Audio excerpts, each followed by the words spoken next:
Hey guys, welcome back to my channel where I review different action figures. Today I'll be reviewing the Mcfarlane Toys DC Multiverse Omega from the Collectible Bane figure wave. So let's get straight into the video.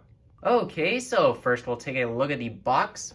And starting in the front, you can see the window where the figure was, DC Multiverse Omega Collectible Bane, piece 4 of 4. On the side, you got a little Batman Last Night on Earth logo, and it just says it on the side there again. On the back, you got the cool picture that's also on the trading card, as well as a diagram on how to build Bane there. And you also have the other figures from this Build-A-Figure wave. And then on this side, you got Omega, a small piece of the window. On the top, the Batman Last Night on Earth logo and a window. And finally, on the bottom, you got a barcode and some other word stuff. So there you have it for the box right there. All right, let's take a look at the accessories.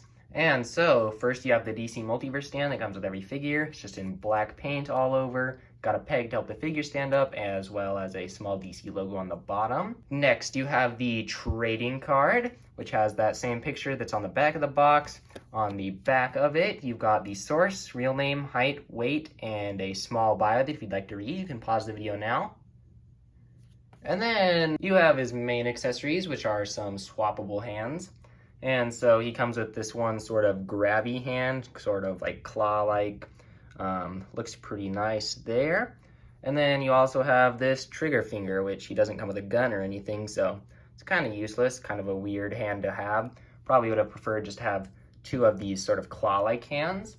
And then also on the figure, you can see here, he has just two fisted ones that look very nice. They might just be a little too small, but I don't really mind it too much. And if you want to swap them, you just pop it off like that, and you can just stick it in there very easily. And so yeah, there's his hands right there. And then you have the Build-A-Figure pieces, which are Bane's leg this time, which they are looking very nice, and they got a ton of nice details on there, which I will go over in my review for the Bane Build-A-Figure. And I can't really connect anything because I haven't reviewed Scarecrow with the torso yet. But I will have him up shortly after my next review of the Winter Soldier. But yeah, so anyway, there you have it for all of the accessories of this figure. And now we'll take a closer look at this figure. And so starting with the head, he's got a nice smooth helmeted head, which looks very nice. All the paint is very clean with those eyes and those lines that just go throughout the mask on there. And I think he actually does kind of have a odd shaped head on here. It's like that in the comic book, and I just think it's an odd shape for a head. I don't really like it the best, but it doesn't bother me too much. It does look very nice still. And then you've sort of got this same smoothness on the arms right here. It goes down there, all the way on the back of the figure, and all over the legs too. And then in the middle of the torso, you've got this sort of crossing texture that is all painted in gray, and you've got that on the inside of the arms right here, as well as on a little bit of the inside of the legs, which does look very nice, and it feels very nice too. And you can also see it's got these red lines which are sculpted on top of the torso, and the paint is a little messy on there. It looks like it missed in some places, but from afar you can't really see those mistakes, so I don't mind it too much. The only thing I don't really like is how it's sculpted all here on the torso area, but then once you get to the legs, it's just flat like that. And it's also like that on the mask, like we saw at the start. And then it is also on the forearms right here. So I kind of wish they would have just kept it being sculpted or just have it being painted all over the body. Just would have been a little nicer. And then on the back, not too much going on. It's just pretty black and plain. No really textures at all. It's just smooth again. And then you do have his small cape, which looks very nice for what it is. It's not very big at all, and you don't really see much of it from the front. You just sort of see these small little points in the back. I kind of do wish it was either a little bit longer, because I feel like in the comic book it looked a little bit longer than what it is here on the figure. But I mean, I guess it's all right. I don't really like in the comic book how he just has this short cape. I think it would have been better if he just didn't have the cape at all, or if it was just longer. Would have just made more sense to me.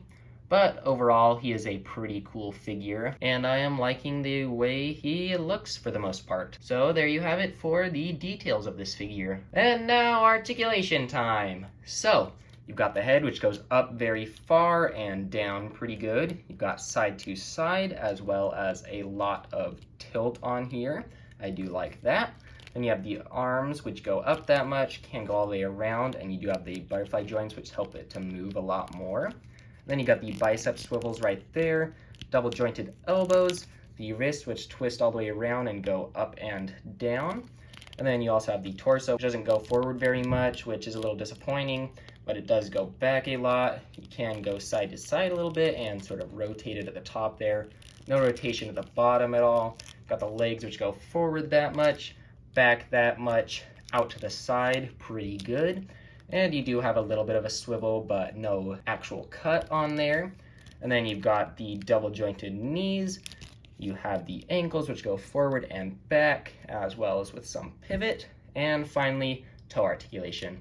So there you have it for the articulation of Omega. And now here's a little comparison with the other figures from this wave. And so on the left, you have Wonder Woman, and on the right, you have Batman. And if you haven't seen my reviews for these figures, you should definitely go check those out. And they all do look very good together. These two are both about the same height, which is correct. And Wonder Woman is just a little bit taller, which isn't completely accurate. She should be a little smaller, but I think she still looks good compared to these guys. And so yeah, there you have it for a comparison. Okay, so now we'll take a look at some different poses I like to put this figure into.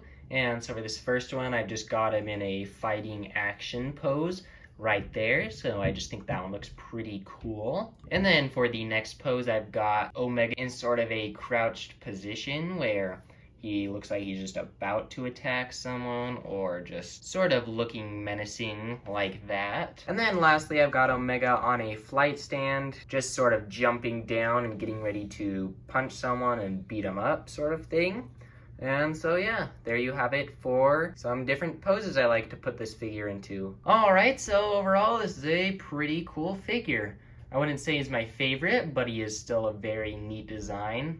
I just don't really like how he has that small cape, and his head just seems a little weird looking to me. It doesn't seem right, but that's just me. He does have a cool suit, and he does have great articulation all over. So he is a pretty nice addition to the collection, and it is someone that I can have Wonder Woman and Batman fight too. And so yeah, I do like him pretty well. And so my next review will be of the Winter Soldier, so be on the lookout for that video. And I think that's about it for this video. So I hope you enjoyed this, and if you did, please like. And if you haven't already, subscribe and hit the notification bell. And I hope you have a good rest of your day, and I will see you in the next video.